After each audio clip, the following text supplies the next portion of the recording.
We do want to continue with our top stories that we're following here. We want to bring you a bit of breaking news. I'm putting this up on your screen. It's from Brooke Taylor with Fox News, saying exclusive. An Afghan national was arrested on Tuesday after posting a video of himself on TikTok indicating that he was building a bomb with an intended target of the Fort Worth area there in Texas. This is all according to the Department of Homeland Security.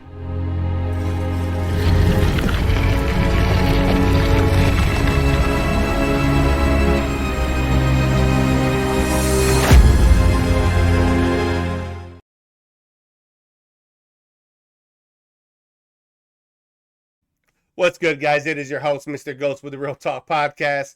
First and foremost, subscribe, bell notification, hit that like button. I'm starting to notice a lot of you guys who are watching these podcasts or watching my content are not subscribed. So please do so. It does help the algorithm. It helps the channel grow. And do not forget to hit that like button because that helps it as well. You could super chat. You could become a channel member. All that is greatly appreciated. It helps us grow here at the Real Talk Podcast. I am your host, Mr. Ghost. I already said that, but I don't care. But anyways, guys, nobody's talking about the Afghan issue, okay? Nobody's talking about it. People are distracted, and they're not paying attention to what really is happening. This Muhammad guy, Muhammad Dawood, not saying his last name, it's hard to pronounce, okay? He was arrested Tuesday of this week, a day prior to the Washington, D.C. incident, for making terroristic threats of building a bomb. He put this video on TikTok. He was building this big bomb that was designated for Fort Worth, Texas. We already know what's down there. One of our premier military bases is down there. They've been attacked quite a few times over the past few years. So it would not surprise me if that was his intended target. But anyways, the issue is that we flooded our country with 190,000 Afghan nationals, right? Now, when you look at the numbers, that's a lot of people. Now, I don't care what you say or who you are. There's not enough vetting through biometrics. Biometrics. Yeah, matrix. Biometrics. There's not enough interviews, cross-agency checks.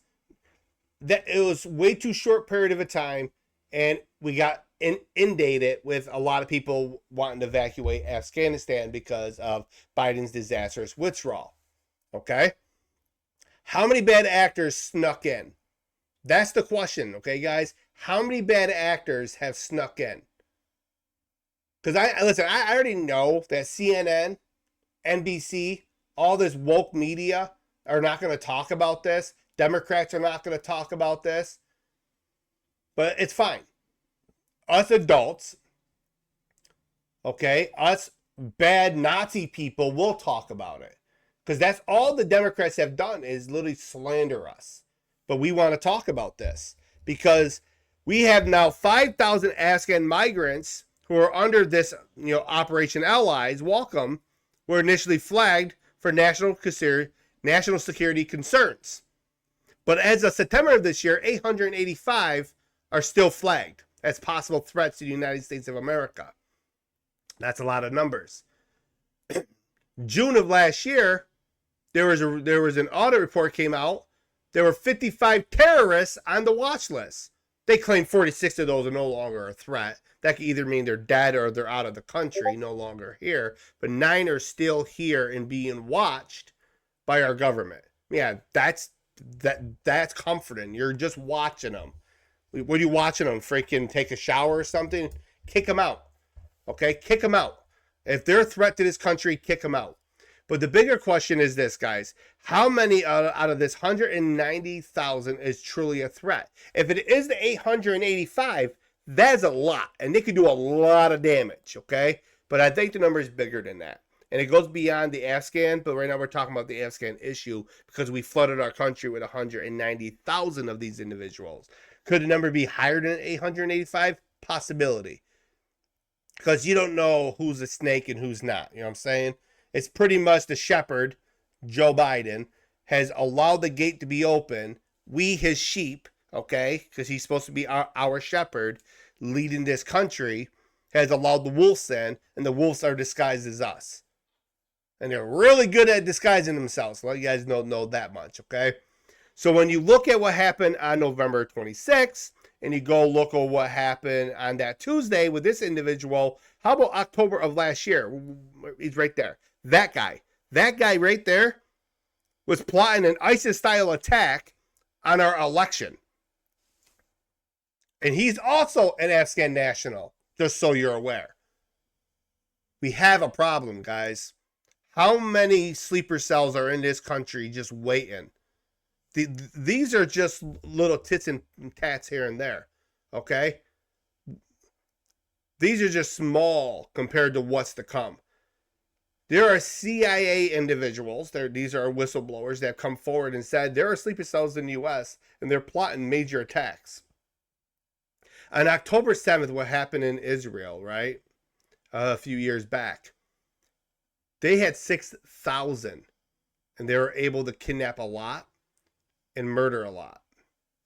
But yeah, they're the religion of peace. They're the religion of love. But putting babies in the oven, that's love. We have a problem, guys. We got to stop being sympathetic to the enemy. Okay? The enemy is not our friend. Okay? At all. The majority of these individuals that come here do not want to assimilate with us. They want to change our laws. They want to change our way of life. They want to eradicate the entire Western civilization. They want to eradicate Judaism. They want to eradicate Christianity. But yeah, they're preaching love, harmony, peace. We come in peace. I think we need to start talking about this more. And listen, this is not Islamic phobic. This is not being hatred towards a group of people. It's just we need to spread the facts and put the truth out there of what their true agenda is. Okay?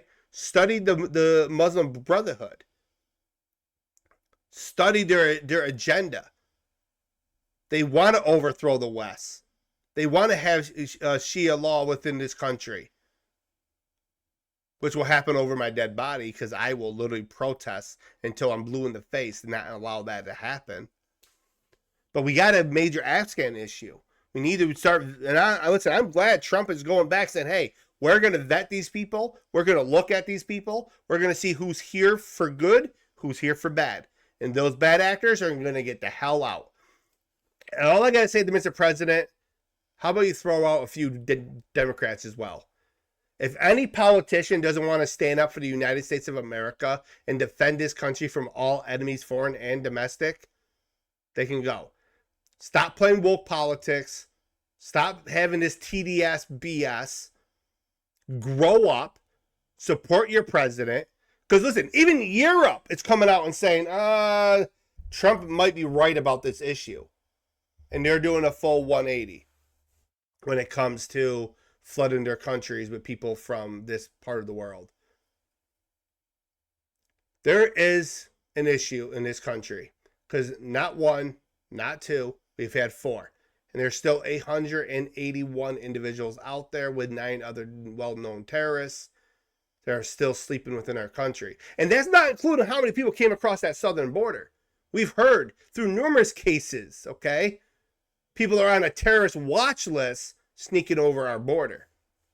This is what happens when you elect a weak-minded, delusional individual who does not have the capabilities to run a country.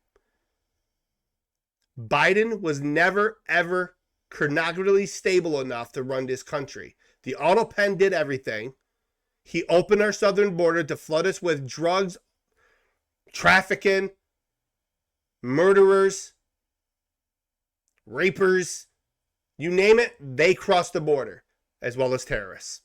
Then his disastrous withdrawal policy flooded our country with 880 plus terrorists. Could be higher than that, will not surprise me. I do believe that these individuals with the CIA are coming out speaking truths, that there is a great threat to this country. And it's not just the Democratic Party and the extreme left liberal ideology. Yes, that's a threat. That's an essential threat to our country, to our way of life. But when we keep flooding our country with individuals without truly vetting them, we are importing people that hate America. So when you import these people, they're not here to assimilate. They're not going to sing kumbaya with you. They're not going to shake your hand. They're going to chop your head off, take your wife and your daughters, and they're going to convert them into their way. And that's just facts, guys. There's not one country that is primarily run by Islam that is a successful country. Okay, I'm not even talking about Saudi Arabia. I'm talking about where it is like total authoritarianism with that religion, where Shia law is the law of the land. Prove me wrong, because you can't. We got to stop, guys. We got to start putting America first. We got to start taking care of ourselves, because at the end of the day, we conquered this land. We built this land from nothing, and we established one of the greatest countries in this world. I know where I was on September the 11th of 2001. My ancestors knew where they were on December 7th of 1941.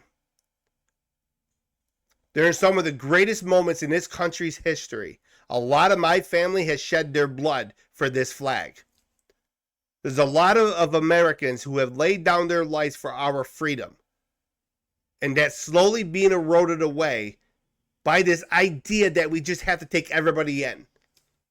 Even if they hate us, take them in. We'll try to change them. That's like me going to get a pack of wolves, putting them inside my flock of sheep, saying, hey, it's okay because they're going to go vegan after I work with them. It's a delusion. We are the United States of America. We are the greatest country in the world. I stand behind President Trump in everything that he does, as long as it follows the Constitution of the United States of America and it follows our principles as a country. And I've seen nothing he's done so far that violates that. And I'm hoping, Mr. President, that you do vet these people. And if they're bad actors, I don't want to hear about a damn trial. Throw their asses out. Put them on a damn catapult if you have to. They got to go. And to my neighbors to the north, Canada, wake up. Because the same thing's happening to you. Listen, I'm not trying to scare people. I'm not trying to do this fear-mongering. It's not what I am. But I've been slowly watching this country erode. There is something wrong with this country. It's not the country that I remember 20 years ago. Or even 10 years ago. Something's wrong, and I feel it in my heart. So wake up, America. Arm yourself with knowledge. Do your own research. And wake the hell up before it's too late. Because I will be damned if my great-great-great-great-grandchildren will not have a country still standing under the same principles that our forefathers have created. Because we don't care what you want to practice, what you want to believe, whatever pursuits, whatever happiness that you want to pursue. You are granted that under our Constitution. You are granted your life. You're granted your liberty. But one thing you're not granted is to try to overthrow our government or overthrow our laws, to incede your laws, to have us convert into your ideology. That will not happen. Because I'll tell you right now, I stand for Jesus Christ and Jesus Christ only. I am a very compassionate person. I love helping people. But I will not help the devil. And I will not help evil. Because good and evil cannot coexist. With that, I yield the floor. I want to hear from you guys down below. Don't forget to comment, subscribe, hit the bell notification. Let me know your take on this. Watch your six, America. I love you all. Have a good night.